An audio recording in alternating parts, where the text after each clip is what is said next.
Good morning. The February 17th, 2017 meeting of the Contractor State License Board Public Affairs Committee will now come to order. I am David Diaz, the committee's chair.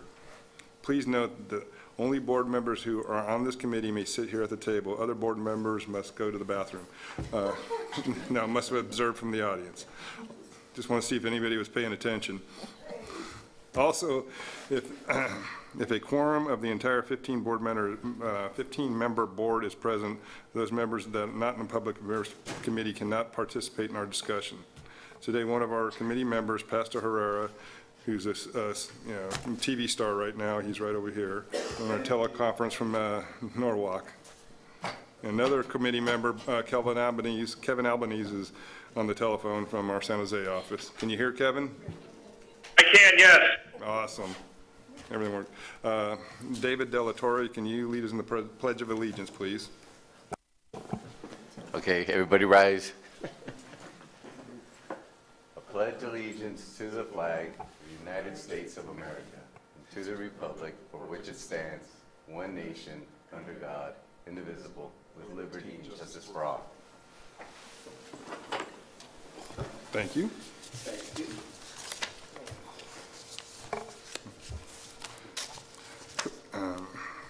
Claire Goldstein, can you please call roll and check for a quorum? Dave Diaz. I am here.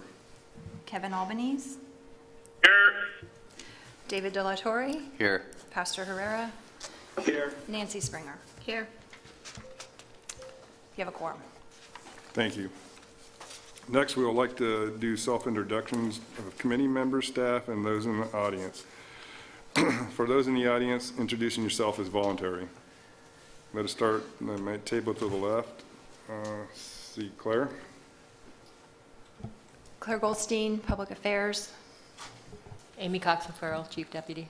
Rick Lopes, Chief of Public Affairs. And Pastor, go ahead. Pastor Herrera, board member. Nancy Springer, board member. Cindy Christensen, registrar.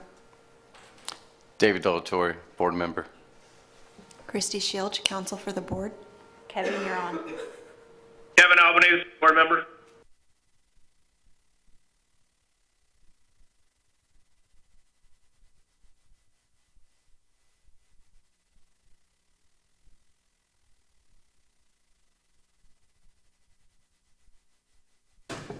Thank you. I've got a couple of items that I'd like to note at this time. And the top of our mind this week has been our committee member, Nancy Springer, and the residents who live near Oroville Dam in Butte County. Nancy, as you may know, is a Butte County chief building official. Earlier this week, almost 200,000 residents had to evacuate with fears that the dam's emergency spillway might fail, leading to what could have been a catastrophic flood. We're hoping the worst has passed and that we're going to see any more problems with the rain that's expected to continue throughout this weekend. I was also wanted to note that this is the last committee meeting for our ongoing registrar, Cindy. We won't be seeing her at any more of these committee meetings. Maybe. Well, I might come back in the audience and haunt you. Well, this is true. But no. Cindy is retiring at the end of April, so we wanted to take a couple of moments to thank her for a great job she's done as registrar over the almost 2.5 years and wish her the best in her retirement. And Cindy, I want to say thank you so much. I think I was the chair when you did? Yep, and not of this, of the board, and you helped me along an awful lot. You took over for Steve and did, I mean, I don't know if there was any kind of little speed bump or anything. It was just perfect, and everything is really, you've done a great job, and I want to thank you, commend you, and everything. So, anybody else want to say anything about Cindy? I would. Oh, well, I was going to say we could leave our tearful goodbyes for the board meeting. Well, that's true. We do that, but I just too wanted to do what Dave said, and thank you, because when I came on, you've been very helpful to me as well. Thank you. You will be missed. And I just wanted to tack on about the Oroville. I just always want to make the point about, you know, the unsung heroes in these are the engineers and the contractors. that were really able to figure out what was going on with that levee. I mean, with the afterbay, with the spillway, and finding a solution to, you know, basically save all those lives. I mean, they never really get the thanks that I think they need. So, I mean, I appreciate all the nice comments about me, but being an engineer and being in the design and construction business, that's just something we need to always thank them for. Thank you, Cindy. Next is agenda item B, the public comment about the items on the agenda as well as items not on the agenda. However, the committee cannot take action on items not listed on the agenda. CSLB welcomes public comment on any item on the agenda, and it's my intent to ask the public for comment prior to committee taking action on any agenda item. So if you want to speak out on a specific agenda item, you may want to wait until we get to that item. If for some reason I forgot to ask for public comment on any agenda item, any member of the public who wants to comment should raise their hand and I'll recognize them. Also, we'll be limited public comment to 5 minutes per individual. At this time, are there any members of the public who would like to address the committee? Not seeing any. Next is agenda item C, the Public Affairs Program Update. For that, we'll turn to our Public Affairs Chief, Rick Lopes. Thank you.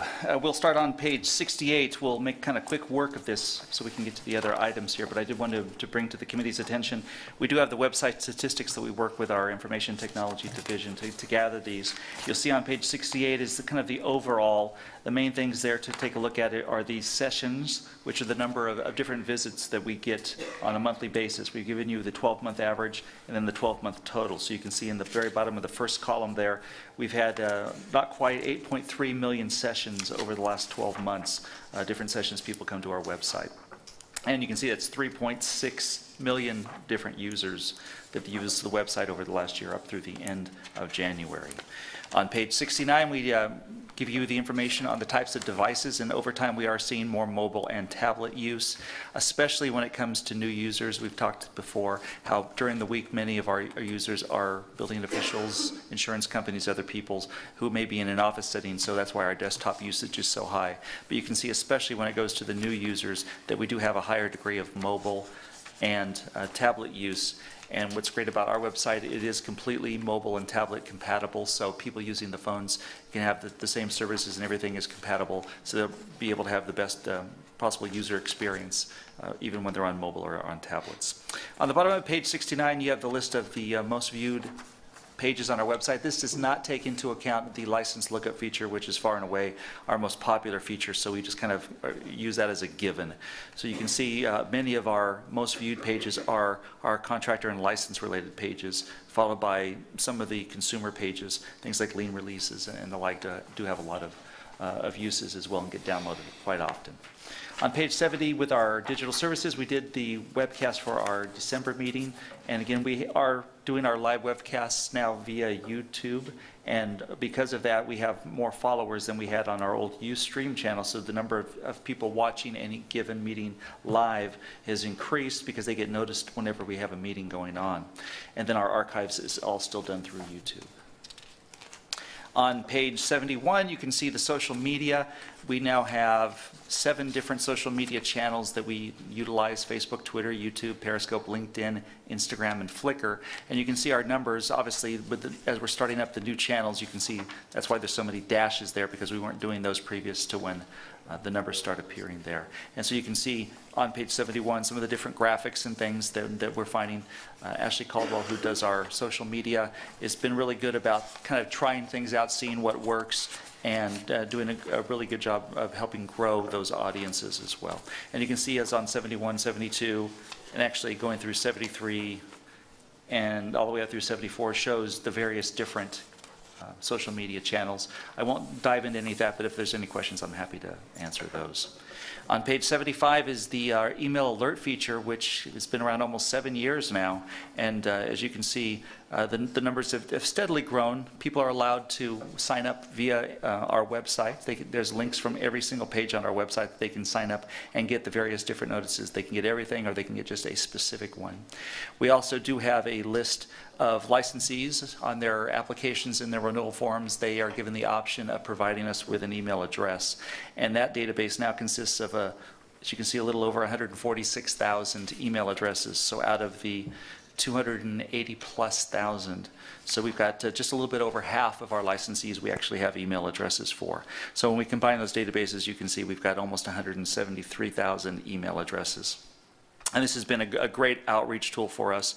And we've actually used it a couple of times for other state agencies when they've tried to do some outreach to our licensees, and a couple of them to note, the Department of General Services has some seminars coming up and some workshops coming up helping licensees do business with the state, to learn how to do business with the state, since General Services does a lot of the contracting for the state. And they've actually been very pleased. We've had, first of all, a survey, and we had over 1,800 people that we sent emails to that actually took their survey. And we've had a couple hundred people sign up for this workshop that's taking place on the 22nd here in Sacramento. So that's been successful as well. And we're hoping in the future to be able to increase our abilities to do more outreach to our licensees through email. At the bottom of 75, and moving on, we get into our media relations. A couple of weeks ago, I had the opportunity to go to Los Angeles and participate in a news conference that the Los Angeles City Attorney had. We've had a very good working relationship, especially on the enforcement side, but also on the public affairs side with the LA City Attorney. They've done a great job helping us get our consumer protection message. So I went down there and we did a press conference on storm scams. And you can see in the pictures there me holding up a wet rag and squeezing, doing a little demonstration. We got a lot of good coverage. We had, I think, 10 or 11 TV cameras from the different TV stations down there. We had newspaper, we had radio. So we got pretty widespread coverage from that event, and it was great because we're trying to get the word out to protect the consumers. And we'll do this kind of thing on an ongoing basis, because certainly as the rain continues, there's more chances of flooding or just consumers who are having damage to their house, whether it be roofing or water intrusion some other way. At the bottom of 76, you can see the list of our news releases. On to 77, with our outreach, industry bulletins is one of the email alert lists. So we do have industry bulletins that we send out periodically to our licensees and other interested stakeholders as well. On the bottom of 77 is our updated publications and our graphic design highlights. Our 2017 law book is now out and available for purchase for the public, and we have made copies available to board members, and we do distribute some to the attorney generals and other district attorneys around the state. On to 78, some of our community outreach. We have been doing some of the disasters I mentioned with the press conference with the LA City Attorney. We've had a couple different news releases we've sent out and done a number of different interviews on storm scams and other things. Fortunately, there hasn't been a widespread disaster that we've had to deal with as a result of this, but we are doing outreach.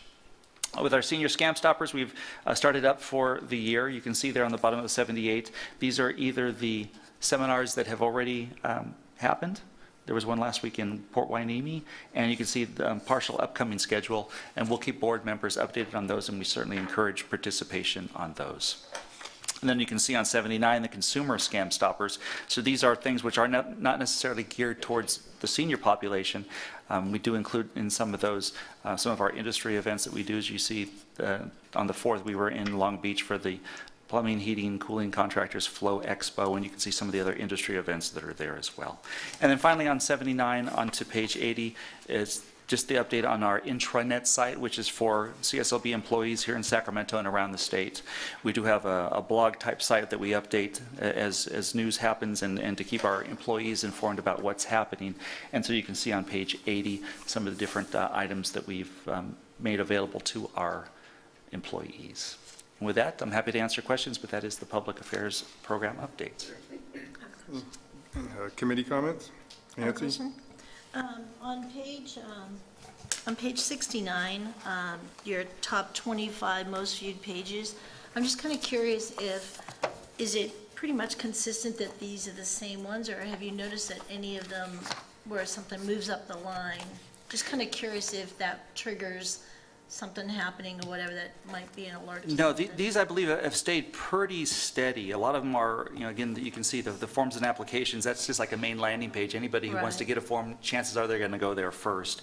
Then you've got our contractor and consumer home pages. That's kind of the main gateway pages to get in. Licensee classifications, a lot of these are staying the same. What we can do, since we're kind of gathering the numbers, we can kind of give you the previous one as well and maybe show if there's any changes. But for the most part, these stay pretty steady. Thank you. Very good. Any other committee comments? I have a question, Mr. Chair. Okay, Pastor. Can you hear me? Yeah, Go ahead. go ahead. Oh, okay, thank you. Well, first of all, thank you, Cindy, for being part of our team and our efforts here to work as a committee, and also being part of the bigger team of the Contractor State License Board. But we'll save for other comments for our board meeting. Thank you, Cindy. And also, thank you, Rick, for this very, very good report, as always, giving us all kinds of numbers and all kinds of statistics. We appreciate that. But just to follow up on page 69, Rick, I did see on the most viewed pages, on number 12 is filing a construction complaint. And I guess I wanted to ask you, do you also find that translates into more people filing complaints online, or are they still filing more mail-in complaints? Or would you know? Well, offhand, I don't know. I have a sense, though, that there are a lot of people, and I'm certainly happy to check with IT and with enforcement to find out, and give you a breakdown of that. But I believe there's a lot of people that will file it online, and what it does, it just gets the process started. They still have to follow that up by then sending in the contract and other information. So it will assign them a number, it gets them into the system, but they still, no matter what, do have to follow up with doing something through the mail. Yeah. Which is very good, because it's good use of the people's viewing those pages, and if it translates into people maybe taking the advantage of filing online, it's great. Can a new licensee or a prospective licensee also file their application online? No, Not yet. that's not, because there's signatures and there's lots of other things. So they That's can true. print those and get those forms, but that all needs to be done through the mail or in person. Okay, great. And on page 71 there on social media, that's so impressive, with all this, Facebook and Instagram and whatever. And I was just wondering if you kind of coordinate your message. For example, if you send out an email message on an industry issue, maybe through your industry bulletins. So do you make any effort to also maybe do some type of notice on Facebook or Twitter that is available on email? Yeah, we absolutely do. Not only do we, whenever we send out an industry bulletin, we will send it out to our social media, but also with our news releases. Everything pretty much goes automatically onto the social media sites. And in one case, like the LinkedIn, mostly we'll use that for job openings and publicizing that. But the other ones it's a nice, and there's a lot of systems out there that help us make that very easy to do and cover them all. Yeah, that's great, because that really gets the message out even greater. And by the way, thank you very much for the 2017 edition of the law book. We're very happy to receive that as we go forward. Well, we're happy too. If it gets real windy, that'll help keep you from blowing away if you're holding it. That's true. That's true. And just a comment on your press conference there with the city attorney, Mike Fuhrer. I had the opportunity to listen to a number of the radio stations that day, and congratulations. And I even saw the news clip on one of the, I think it was Channel 9, CBS News, and your prop was excellent. I tell you, you had more TV time than the city attorney with that prop, and it was really, really good. And I also heard the story on the public radio. They did a very nice job there. And on All Radio's news station, it was very good.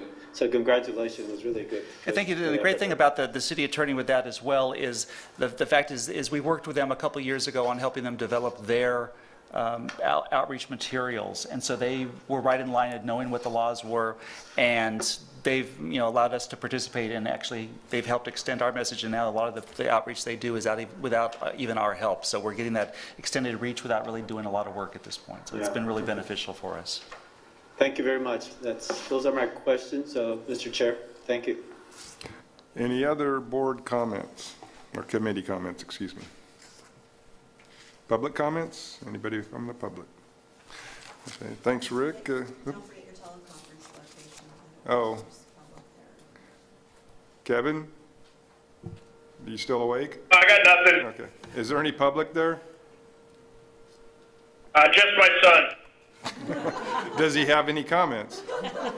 No. Okay, thank you. All right, moving on to agenda item D. A review and discussion regarding consumer outreach materials for purchasing or leasing solar energy systems. Rick, can you please give a closer look at the materials? Yes, I sure can. Thank you. Yeah, this is one of the items that's on our strategic plan, and the committee asked if we could just kind of give them an update on the progress we're making. So what we've included here is just a draft copy of some of the materials we're looking at for our website. And I do want to note up front that none of this has gone through legal reviews. We're still planning on making some edits, some expanding in some areas. So please don't take this to be a final copy. But this is kind of to give the committee members an idea of where we're going. So the items that you see there from page 82 through 87, this is what we're looking at having is for our landing page, trying to give consumers who are considering solar an idea of some of the questions that they should be asking, and then towards the end of that is providing more resources. There's a whole lot of resources out there and lots of things that they need to make to. Our goal is to make sure that they're making an informed decision. So we want to try to give them as much information as they can. I don't know if the committee wants me to go through some of the different areas. I'm happy to if they do, but again, this is just the idea of where we're going with this. The copy is going to be expanded on. We have a deadline in our strategic plan of next month. Right now, we expect to be able to meet that. I'll start working with our IT team once we can get this legal review and finalized, and we'll start getting that up. I would expect to be able to get that by that deadline. I'll also draw your attention to page 88 and 89. What we're also doing is we've been working with the National Association of State Contractors Licensing Agencies, or NASCLA, as they're trying to develop a solar guide. And so we've helped them write this, and so a lot of the materials that we're using in ours in a shorter form appears in this NASCLA publication. Now, this too is a draft. We expect it to be finalized in the next couple of weeks. But it's been very helpful to be able to talk to some folks from different states and get some of their input as far as what they're seeing with solar. For the most part, things are much more developed and we're further along the way here in California, but it's good to get that input. And on the flip side of it, it's been good that we've been able to help lend our expertise to NASCLA. And so you can see that's the draft. So I would encourage anybody who's got ideas, things we've left out, things we've forgotten about, feel free to get in touch with me, let us know as we try to finalize both of these items. Mr. Chair. Nancy? Yeah, I have a comment. I didn't see anything, as a building official, some of the issues we run into is that homeowners are not aware that solar cannot be put on a structure unless it's been permitted. It needs to be what we consider legal structure. And so a lot of times they get involved into these contracts and then they're tied in, and then they have these additional fees because now the structure that they propose to put it on is now going to cost them to get it permitted and inspected, and maybe some revisions to updates to code. So it's an added expense that they may not have thought about, and then they're already in this contract. So if maybe we could put some, as building officials, we're trying to get that information out there as well, but it would be good if we put some kind of information in here, checking in with the local building department, making that their structures are permitted, just information in that sense, and before they sign something to make sure that it can go on there. Terrific. Well, we can work online to go through some copy and have you take a look before we go live with it. I appreciate that. Thank you. Thank you, Nancy. Any other committee members have a comment? Mr. Chair? Pastor? Yeah, thank you. Rick, this is phenomenal. I think Kevin and I are probably really carrying your flag here because this is a great piece that we really wanted to see. really materialize. And thank you, Cindy, for working with the national organization. I saw there in the report here that you're heading a subcommittee of an ad hoc committee, I guess, for this area. Good. That's really great to hear. I tell you, Rick, I was really happy to see this. I really liked some of the features here, like the links that you have for checking a license. I thought that was really, really good. Also, the link that you have here for asking for comments, if people have any suggestions on improving the page, that was really, really good. And also the resources that you provided, I think were very good. And I clicked on some of them, and you know, it's the one for the solo calculator was very good, and I think that really helps. One that other resource that you may consider adding is the Federal Trade Commission, both in our materials here and also on the national one that was missing also from the NASCLA. You might want to add the Federal Trade Commission because they have a real good tip sheet also, which is kind of covers some of the areas that you've covered here. Specifically, let me see. On page 83 there at the bottom, things to remember. You know, as you may want to plain language that last one there. Don't allow payments to your contract without your approval. Maybe just say payments should be made only as work is performed. So people, you know, because that's, or I didn't know where you were going with that. Well, part of what this is in some cases, since these are financed, we're finding that the bank is actually releasing payments before the consumer gives approval. So we're trying to get the consumer to make sure that they're not allowing that contractor to get paid before they approve the work, because they're finding that once the contractor gets paid, they may then abandon the job because they've got their money. Okay, so but I'll work on that language. Yeah, that would be good there, and I could, you know, talk to you a little bit more about that. And the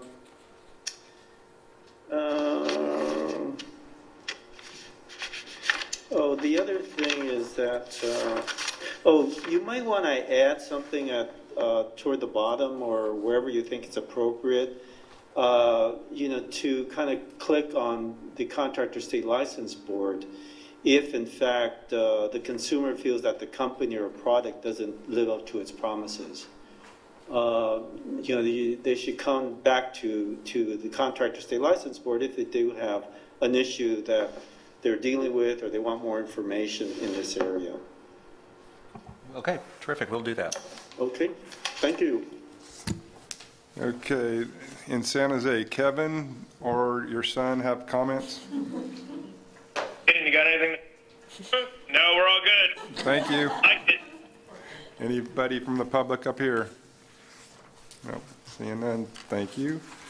Next is agenda item E, a discussion and possible update to the public affairs portion of our strategic plan. Last April, the full board approved the 2016 through 2018 strategic plan. We're not performing a full strategic planning session in this off year. We'll do that again next year. Right now, for each of our committees is taking a closer look at their individual section of the plan, updating it as necessary. Our recommendations will go to the full board next month. Rick, will you lead us through the plan and the staff recommendations for next year? Great, thank you. Yeah, I'll try, hopefully this is not going to get confusing. I'll try to kind of lead you through item by item. We do have a recommendation here, then I'm going to give you an additional recommendation that we have for a new objective. So items 4.1 and 4.2 actually tie together. This is our complete flagship publication for consumers and for licensees. I neglected to mention that we have made a hire for our one open position. Our new information officer starts this coming Tuesday. So with her coming on board, we've continued to work during the hiring process, but it's going to allow us to really kind of get these back on track. So we have pushed these back a little bit, but we expect to have the consumer publication. It is going through legal review right now, and we expect to have that hopefully done through the printing process by this coming June, if not earlier. And so then we would also have our contractor publication. And we've got that target date pushed to November, and I'll go into a little more detail because a new item that we're going to talk about is we've actually going to break out our contractor publication into 2 different publications, and I'll talk about that in a couple of moments. But that'll kind of explain why we've pushed that back all the way till November. Item 4.3, which is our communications plan, is completed. That was approved by the full board in December, so that is done. The solar materials, 4.4, we just talked about that. We're also working with the enforcement division. If you look over on page 93, what it says on 2.3, there is a solar-related enforcement objective that we're working along with the enforcement folks, and I know they talked about it during their meeting last week, but our work continues with them. Item 4.5 is a due date that we've got for December that we're actually going to propose that we push that back a little bit, and I'll explain why. We have another new item that kind of ties into this. Item 4.6 is developing the opt-in find a contractor feature. There is legislation that is tied to this now. It's AB 2486 that was enrolled last August, so we are working with IT, and we're required to have an internet-based search where the people can look for licensed contractors in specific areas or with specific classifications. So we're working with the IT team and are going to try to tie that into the opt-in feature that we've wanted to try to do here for a number of years. So hopefully that's still on schedule for next June. The expansion of, on 4.7, the expanding of our consumer scam stopper outreach program, we recommend leaving that there. Everything is fine. But with the new items, that may not be by June. We're going to kind of see how that goes. And then 4.8, this is one of the new proposals. Like I said, is when we were starting to put together the contractor publication, it just kind of really seemed to make sense for us to break that out into 2 different publications. One for journeymen or people considering becoming a license that talks about the process, everything before you get your license. So we're proposing that's going to be a new publication to replace a similar one we currently have called Blueprint for Becoming a Licensed Contractor. And then the second, the contractor publication, is strictly going to be for people once you have your license, how to maintain your license, everything that you're involving your license and being a licensee, contracts, all of that items. And so what we would propose is the consumer one will be the highest priority since that one is almost done. Then we would propose doing the applicant one as the second of the 3, and then we would do the licensee one for the 3rd one. So if you look on this chart, we've got 4.1 as a target date of this coming June. If you look at the new 4.8, we're looking to have that one finished by September, the applicants one, and then turn right around with the contractors one, which we're hoping to have done by November. So that's the thought process for those 2. And the other one is that you don't see in the booklet is we're proposing a new video that will be for licensed applicants. We've had a video on our website that kind of guides applicants through the application. Because as members may know, we have upwards of a 50% rate of people filling out the application wrong for whatever reason. So we produced an application video that went with our old application. It's just been changed. So now the video that we currently have is outdated. So we need to turn around now and we need to create a new video. And we believe that should be a higher priority than the developing the orientation videos. So we're recommending to push that orientation video back and then try to drop this new license applicant video in and have that completed before the end of the year. Rick, you said push it back to when? I'd say for that one, probably, it would at least be probably sometime between December of 2017 when we got this done and June 2018, so it'd be a year from now. So, and once we so you want to put June of 2018 on there then? That would be good, and if we can get that done beforehand, then we do that. So if that makes sense, I'll go through again. So we've got 1 and 2 are those 2 new publications, and we recommend and propose adding a 3rd publication in. Then the other item, 4.3, would be able to be removed. 4.5, we would recommend pushing back to June of 2018. And then we've got the 2 new items, 4.8, which is that flagship applicant publication with a deadline of this September. And then the other one would be the new licensing video that would have an application video which would have a deadline of this coming December. Okay, committee comments, please. Nancy? On item 4.6, you say June of 2018. Maybe I got it wrong, but I thought Didn't the bill require January of 2018? Yeah, what you see here is right now is we're developing a schedule. For the first thing is we're just kind of getting the plans together. This is not that we have to be done with this new feature. This is just for us to get our schedule because we do have that schedule. I believe it's January of 2019 is the deadline for that to be done. Any other committee comments? It's Albany's. It seems very reasonable and I thought well thought out, so I would, pending public comment, motion to Second. Could you repeat the motion for the record, please? You want me to go through the different? Yeah, you need a complete motion Okay, to show. so again, I'll go through the items. This would be for the motion.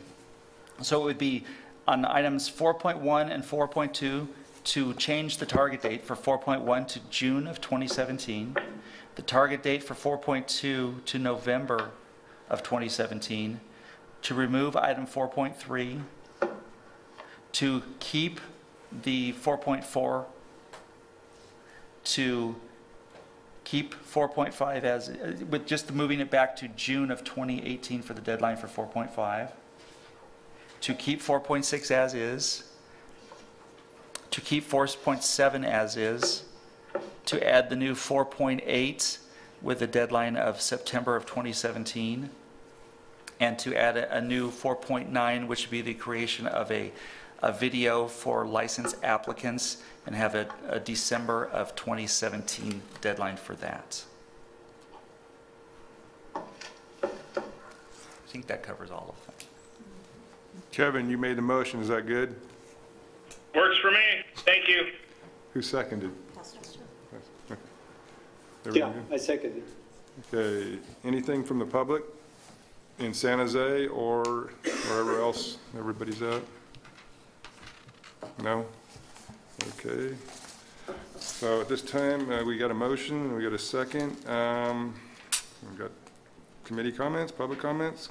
Claire, can you take a roll call vote? Sure. Dave Diaz, Yes. Kevin Albanese, Yes. David De La Torre, Aye. Pastor Herrera, Aye. Nancy Springer. Aye. Motion passes. Thank you so much. Wow, that concludes business for today. Can we have a motion to adjourn? So move. Second? Claire? Dave Diaz, Yes. Kevin Albanese, Yes. And goodbye. goodbye. Let's cut off. David De La Torre, Aye. Pastor Herrera, Pastor. Pastor. Yeah, I did, yes. Sorry, didn't hear you. Nancy Springer. Yes.